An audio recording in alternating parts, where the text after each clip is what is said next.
Bonjour, j'espère que vous avez bien dormi, j'espère que vous avez passé un bon week-end.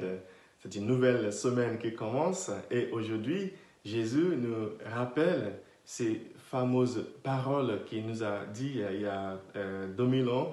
Ne jugez pas, ne jugez pas.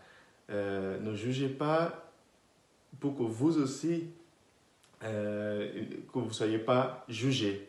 Mais j'aimerais partager avec vous ce matin, comme toujours, trois choses sur ces paroles, sur comment interpréter ces paroles de Jésus.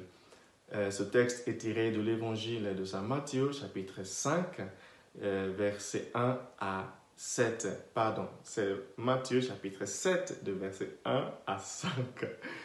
Ce que Jésus nous dit dans ce texte, la première chose, c'est qu'il faut bien distinguer entre une évaluation et une condamnation. Le mot jugement dans la langue de Jésus vous dit les deux.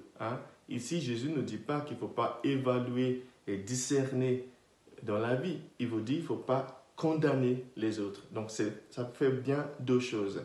Et soyons attentifs à la différence.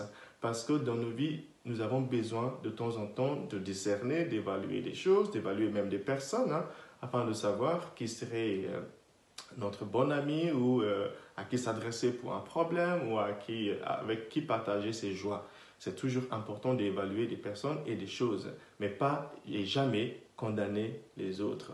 Donc quand Jésus dit ce matin, ne jugez pas, il ne nous dit pas, ne discernez pas. Il vous dit tout simplement, ne condamnez pas. Et il y a bien une différence entre ces deux-là. Bien. La deuxième chose, c'est qu'il nous dit aussi, avant d'aller dire à ton frère qu'il y a une paille dans ses yeux, regarde d'abord la poutre qui est dans ton propre œil, ton œil à toi. Ce que Jésus veut dire par là ne veut pas dire que maintenant, à chaque fois que quelqu'un nous fait une critique, qu'on prenne ça comme si la personne, lui, doit avoir une poutre dans son œil pour voir la paille dans notre œil. Ben non. Écoutons bien les critiques. Moi, j'ai toujours dit que je trouve que les critiques, souvent, ce sont des conseils gratuits. Ce sont des conseils gratuits. Évidemment, tu peux mettre entre parenthèses la haine derrière, les émotions négatives derrière. Tu peux mettre tout ça entre parenthèses et regarder qu'est-ce que cette personne me dit. Qu'est-ce que je peux en tirer pour m'améliorer dans ma démarche, dans ma vie. Évidemment, il y a des gens qui te critiquent par méchanceté, parce qu'ils ne t'aiment pas et tout ça. Oui, ce n'est pas grave.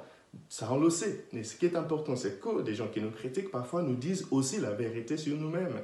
Donc, c'est important de pouvoir, de savoir écouter et de discerner pour enlever la haine de la vérité qui est emballée dans cette haine.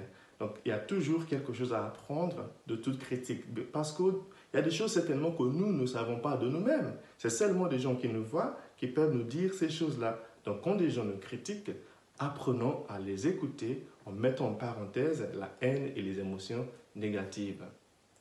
La troisième et la dernière chose que j'aimerais dire sur ce texte, c'est que nous aussi, de temps à autre, nous allons voir des gens qui se comportent mal. Nous avons envie de réagir, nous avons envie parfois même de les aider à s'améliorer. D'abord, il faut faire ça toujours avec amour.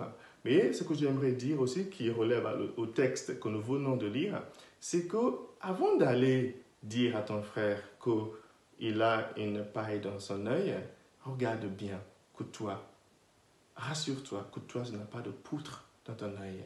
C'est très important parce que nous savons par la psychologie aujourd'hui que parfois des mauvaises choses que nous voyons chez les autres ou dans les autres, ce sont souvent des reflets des conflits intérieurs en nous-mêmes.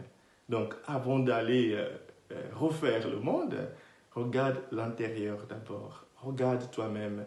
Moi, je dois me regarder d'abord pour voir si ce que je critique chez l'autre n'est pas vraiment quelque chose avec laquelle moi je lutte en moi. C'est important de résoudre d'abord ces conflits intérieurs avant de vouloir sauver le monde. Vous voyez? C'est ça que Jésus voulait nous dire aujourd'hui. J'espère que cette semaine sera une belle semaine pour vous, une semaine ensoleillée en plus. J'espère que vous trouverez de la joie et un peu de calme. Que Dieu vous bénisse, le Père, le Fils et le Saint-Esprit. Amen.